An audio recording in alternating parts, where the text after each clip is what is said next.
I'm not your normal size girl, so people with my weight usually tend to hide their bodies because we've been shamed for being another size, which is perfectly normal. Please love who you are. This is your body.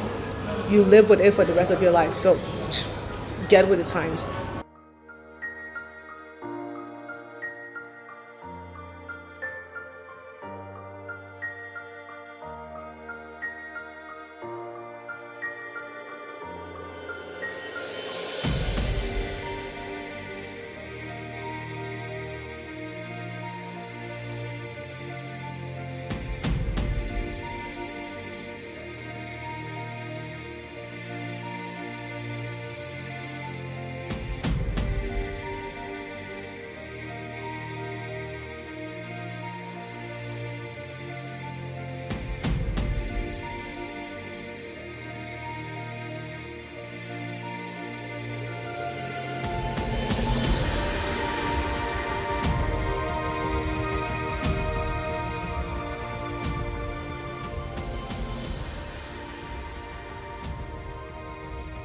Good day viewers, and a pleasant welcome back to my channel. Thank you all for being so consistent.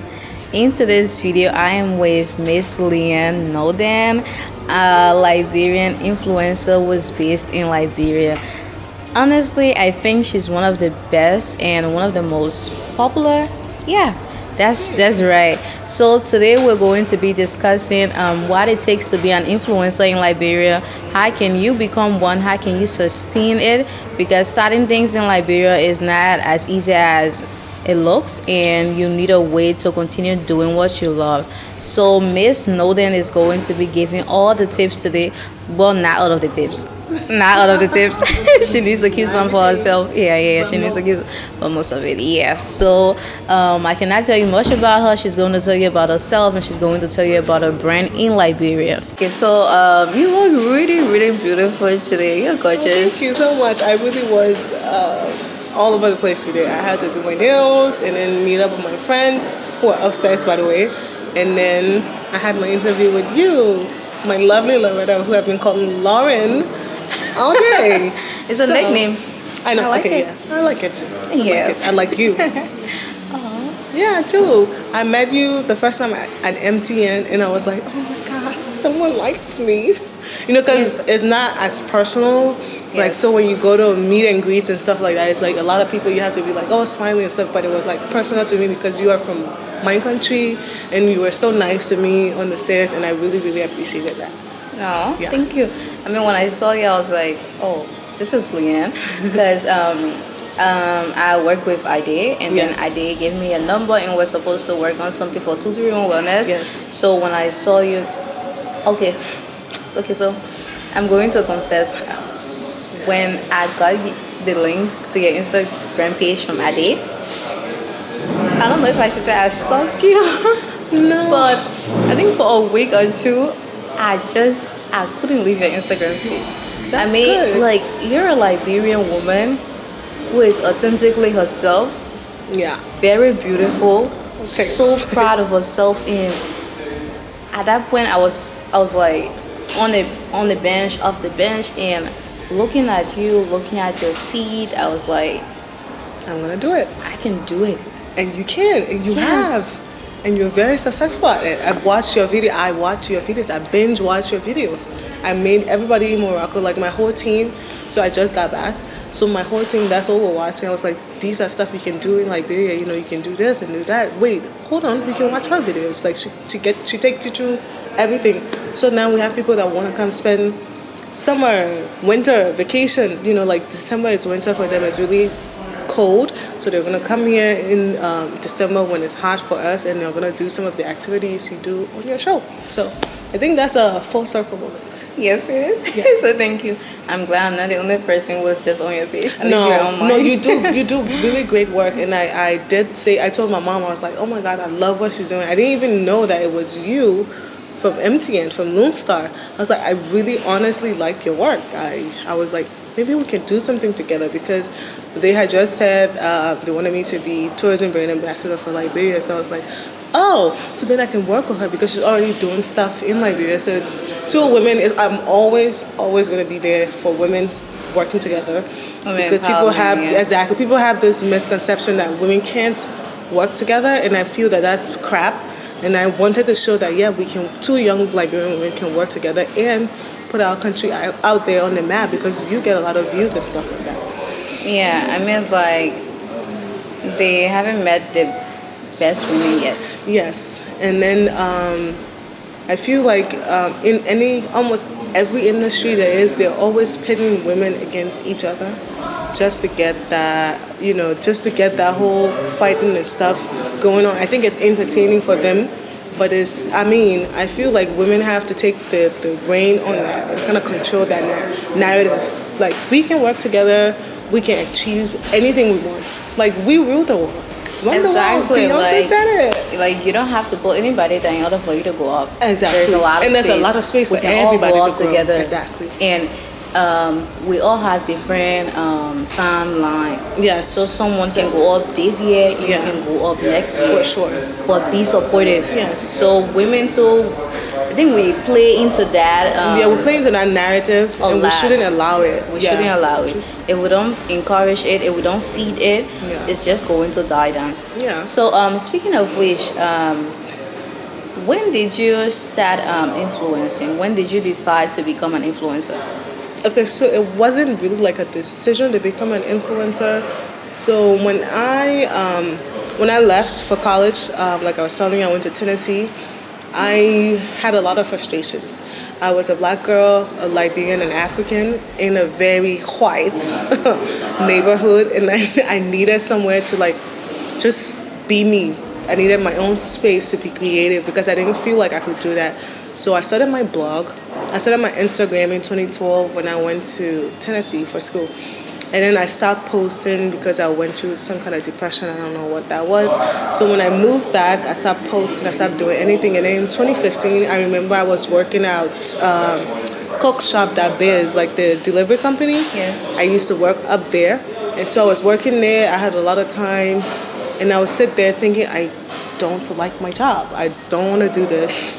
No, it's not. It's nothing against them. It's just not what I loved to do. So I was like, I don't want to do this. And we have free Wi-Fi.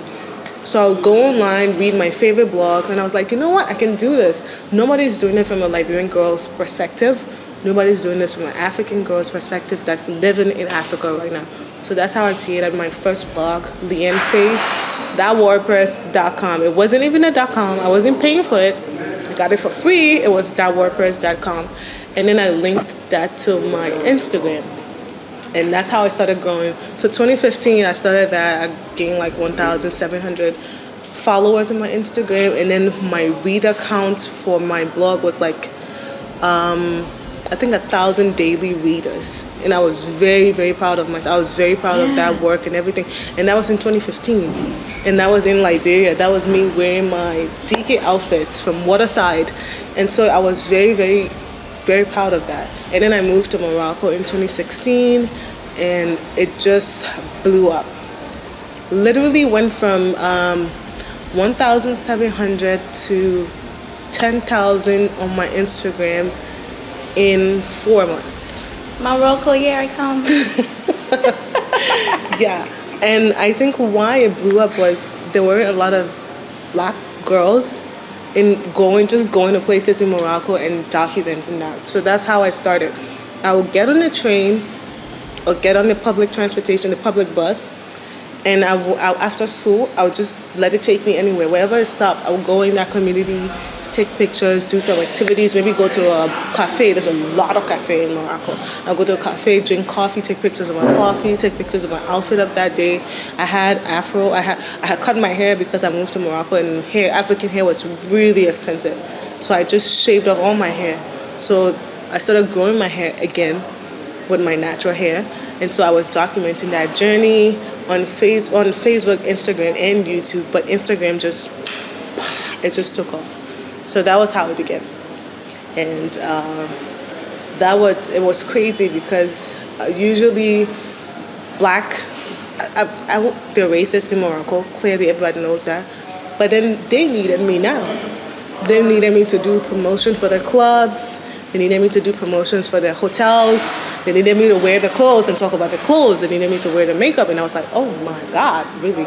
So I was getting all this free stuff, and I was getting paid to wear clothes, go to hotels, stay in hotels for free. And I still get paid. So I was like, mind blown. I was like, I didn't know you could do this. So that's how my influencer journey began. I remember the first one I ever did was this lady. She was from the States. She had a hair company. That was the first paid work I ever did. This was in 2017. Okay, so 2016, the end of 2016, I hit 10K. By February, this is when she hit me up. I had like 12, 13. So she asked me, oh, would you like to wear my hair and talk about my hair? You don't have to talk about it if you don't like it, but I will still pay you. So she sent me the hair. It took like a month to get to Morocco from the US. And I tried it and I loved it. And so I talked about it. I wore it. I took pictures in it for Instagram, and I did a video on YouTube, which is still my YouTube channel. And she paid me. And she paid me $100. At the time, that was crazy because in my mind, I wasn't doing anything. I was just sitting in front of a camera. Yeah, so I was like, I got free hair and money. This is my job forever. This is it. Yeah, this is it. This is it. But then the real money came when I worked with Riyadh. Riyadh is like a family home turned into a mini hotel. So this German lady bought property in Morocco, and she wasn't getting a lot of clients. Also, a lot of black people weren't going there because they don't. These pages or these brands will create the brands, create the products, but you don't see them showcasing black people. So you don't get a lot of black buyers because you haven't marketed your product for me. So we want representation. So she saw that, like every time you type in Marrakesh, I will pop up. Like I'll be one of the first people to pop up. So she contacted me via hashtag Marrakesh, which is a tip right there. Always hashtag your location. You put your location on. It's very, very important. Anytime someone goes to that location, you might be one of the first persons they see, and that's how you go viral. So that's it. I always use the hashtag Marrakesh, Marrakesh this outfit, Marrakesh, blah, blah, blah, whatever I was doing, but I'll make sure to always tag my location. So I got a lot of people that found me that way. So she found me, asked me to stay at her hotel. I took my best friend. We stayed at the hotel for 3 days, and I got paid 800 euros. Nice. And then you couldn't say nothing to me. Then I was like, period. I was like, big. I'm not like, your mate. we are not the same. Don't speak to me. Don't talk to me. I was like, I stayed in the hotel for free, ate, got massages, had a whole spa day, free, and I still got paid. Just for me to post it on my page. We are not Not on the same level. no. So, would you say the reception has been the same in Liberia as compared to Morocco? No, definitely not.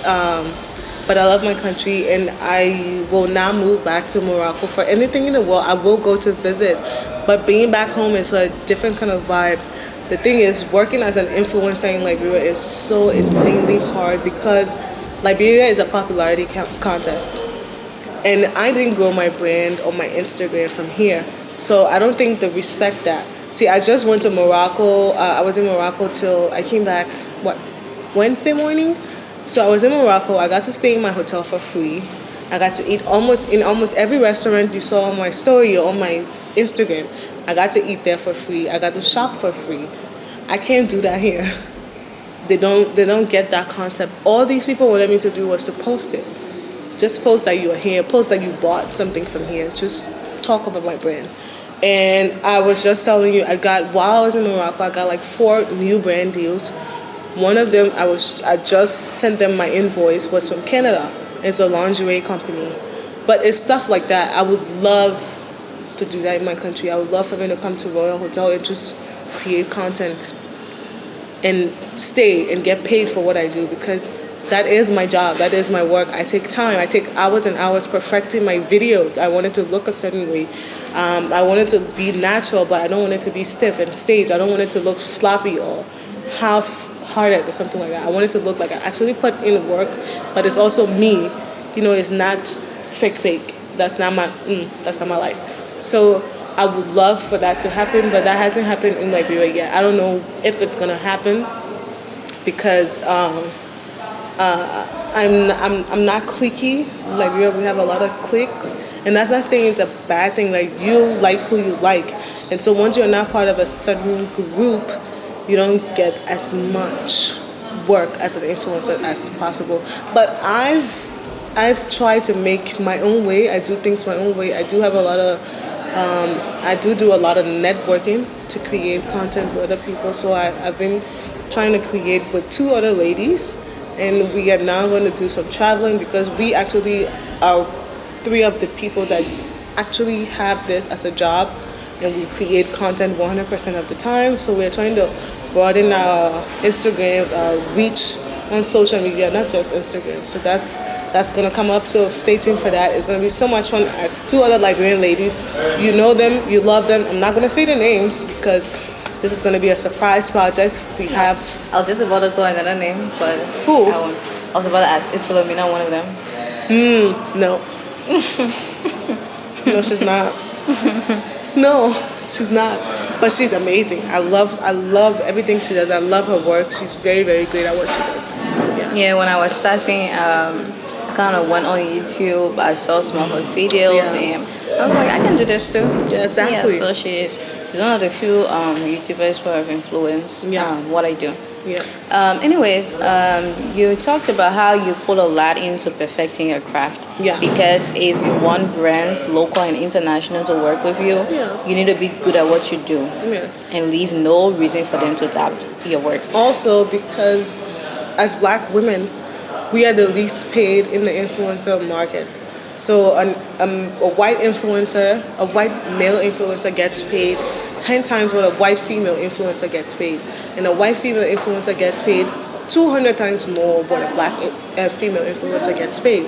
So to be able to do this, you have to be on top of your game. You have to be able to know how to present yourself to brands. So what I do is I have templates for each category. Like let's say I want to do like a brand collab with a beauty company. So I want makeup. So I have a whole template of what to write exactly. And you also want to be very specific. So if you're going to ask, let's say maybe I want to do a summer get ready with me video based on one brand. So let's say maybe NYX or NARS. I'm going to write them and say, hi NARS, this is Leann. I want this from your collection. Be very specific what you want and how many items you want. I wanted to create maybe 2 videos, 1 picture, 1 reel, stuff like that, And I would love to collaborate with you. Please let me know. These are my rates. You tell them how much you charge, and then you give it to them. So they have no room to ask you questions. Make sure you give them as much information in as little of a note as possible. You don't want to make your email or whatever you're writing to them very long. Make it short but very informative. Just pack everything in there and you're good to go. Okay. So when you're an influencer, you actually reach out to brands? Yes. So I have a manager. Even with a manager, I still reach out to brands myself because that's how I grew up. Brands will reach out to you, but then you don't expect every brand. Like if there are certain brands I want to work with and they haven't noticed my work or something like that, I reach out to them and make them notice you. Yes, you make them notice you. But my advice is when you're reaching out to brands that you want to work with, please make sure you at least use their product so they can understand why you want to work with them. Maybe you love their product, or you have to love their product, because then your consumers or your audience will believe what you're saying, and then the brand itself will be like, okay, so she used my product, she knows how it works, she can better promote my product because she's a user. You can't write a brand, you've never used a product, you've never posted it on your page, and they're going to be like, why do you want to work with me? What's the guarantee that you're going to represent my brand the way I want you to represent my brand? Okay. So, yeah. So,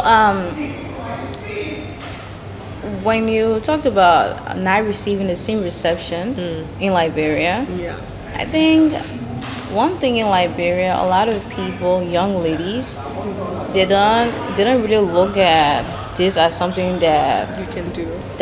You can do as a job. It's like, okay, I'll visit Royal today, take my pictures, I will just post it on Facebook. And that is on another competition basic. Yeah. Oh, she went royal, she went this, she went that. But they don't understand that content creation is something that you can actually do You can to make a lot of money from. A lot of money. YouTube, And- Instagram, and just all the social And you media. can build brands from that. Exactly. You can use your influence. Once people trust you, like I will always say that having 1,000 loyal audience member or followers is better than having 100,000 followers, because if you have a loyal fan base of 1,000, let's say someone's selling this shirt for $10, and those loyal 1,000 followers buy the shit. That's 1,000 pieces of clothing bought. You see what I mean? Yes. If this is $10 times 1,000, you just made that brand a lot of money with your tiny audience. It's all. I feel like I had more control over my audience when it was smaller than now. Now it's like everywhere. But when I had that core audience, I knew what we wanted, I knew what we need. I had personal relationships with everybody. There's no way I can talk to 81,000 plus people. No, I can't. But when I had like that small amount of people, I could talk to them, I could respond to them. I used to get letters like, oh my God.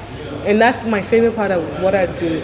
Like when I'm able to influence someone in like, or inspire someone, I never in 1,000 billion bajillion years thought me, Leann, goofy, shy, crazy would inspire someone, but I did, and I do constantly, and I forget that sometimes, and then I'll go in my inbox and I'll read something that will make me cry, because I'm like, I really am influencing people, not just influencing, but inspiring people. So I remember one of the first girls that ever wrote to me, I'm not gonna say her name, but we are still friends till now. So this was the first time I ever posted a swimsuit picture on my page. I'm not your normal size girl, so people with my weight usually tend to hide their bodies because we've been shamed for being another size, which is perfectly normal. Please love who you are. This is your body. You live with it for the rest of your life, so get with the times. So she wrote me, she was like, I can't believe you wore a swimsuit, you look like me, you don't look shy, you don't look ashamed of who you are.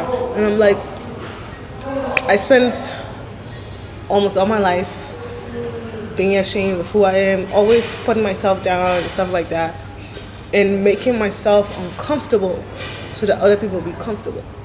And then I was like, my best friend's cousin was like, why do you always make yourself small so that other people will feel big? And that just sat with me for like a while. I thought about it and I was like, you know what, I am doing that. And so I just decided to be me. So I wore whatever I wanted to wear. I was just authentically who I was, and it touched someone. She wrote me a letter. Thank you so much for just being you and wearing what you want to wear. You really inspired me. And I cried, and I feel like I'm going to cry.